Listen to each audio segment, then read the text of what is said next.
ভারত সম্প্রতি নিজেদেরকে সারা বিশ্ব সাম্প্রদায়িক রাষ্ট্র হিসাবে এতটা নির্মম রাষ্ট্র শুধু মুসলমানদের হত্যা করছে তা না, এই দেশে নিম্নবর্ণের হিন্দু এবং নানা জাতি উপজাতির উপরে আক্রমণ করছে। বিভিন্ন প্রদেশে এই হত্যাকাণ্ড সংঘটন করছে।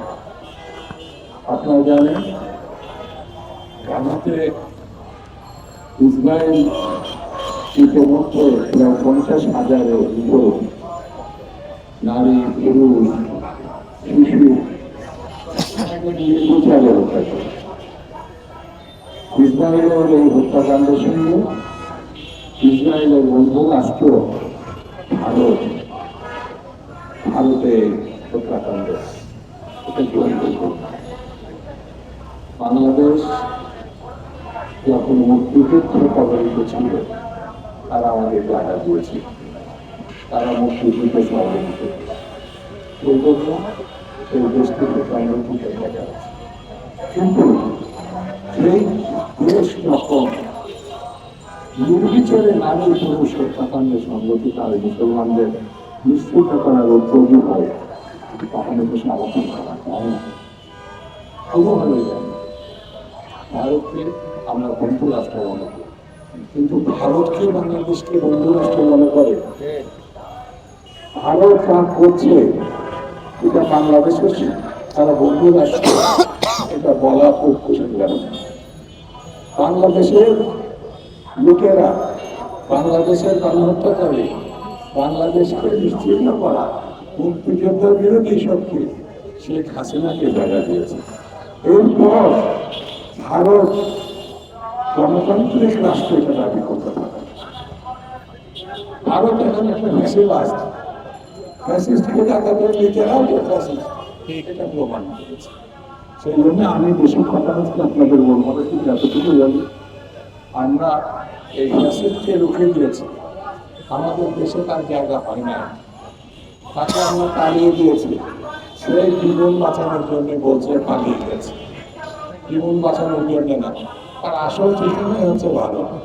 শেখ হাসিনাকে এখন ভারত বলছে রক্ষা করার জন্য তারা জায়গা দিয়েছে, রক্ষা না, তার আদর্শই ভারত, তার সঠিক ঠিকানাও ভারত, সেই জন্য সে ভারতে গেছে। তাকের টাকা দিয়ে তাকে রেখে ভারত কখনো গণতন্ত্রের উত্তর শক্তি এটা দাবি করতে পারে। তার একটা ফ্যাসিস্টের সঙ্গে থাকতে হবে। বন্ধুরা, আমাদেরকে ঐক্যবদ্ধ থাকতে হবে। আমাদেরকে নানাভাবে উস্কানি দিচ্ছে ভারত, পার্শ্ববর্তী দেশ। এই দেশের গণতন্ত্রের বিরাশী শক্তিকে শুধু রাখেনি, নির্বাচন ব্যবস্থা ধ্বংস করেছিল এই দেশটি। শেখ হাসিনার মধ্য দিয়ে তিনটে নির্বাচন করে প্রমাণ করছিল যে বাংলাদেশের কোনো নির্বাচনী ব্যবস্থা নাই। সেই নির্বাচন জালিয়াতি করেছে।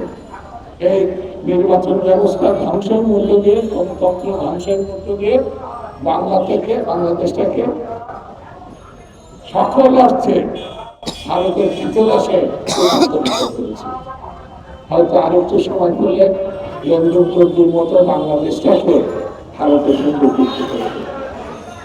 বন্ধুরা, এই পারেনি বলে তারা পারবে না এই কথা ভাবার কোনো কারণ নাই। নানান ষড়যন্ত্র হচ্ছে বাংলাদেশকে ধ্বংস করার জন্য, নানানভাবে, নানা দিক থেকে বাংলাদেশকে যাতে তাদের কবজার মধ্যে তারা নিতে পারে। সেই জন্য আমি বর্তমান সরকারের প্রতি আহ্বান জানাবো, যত তাড়াতাড়ি সম্ভব আপনাদের প্রয়োজনীয় সংস্কার সম্পূর্ণ করে এই দেশে একটি রাজনৈতিক সরকার প্রতিষ্ঠার উদ্যোগ নেয়, যেটা বিএনপি বারবার আপনাদের কাছে বলছে। বারবার সেই উদ্যোগ না নিলে জনগণকে ঐক্যবদ্ধ রাখা কঠিন হবে।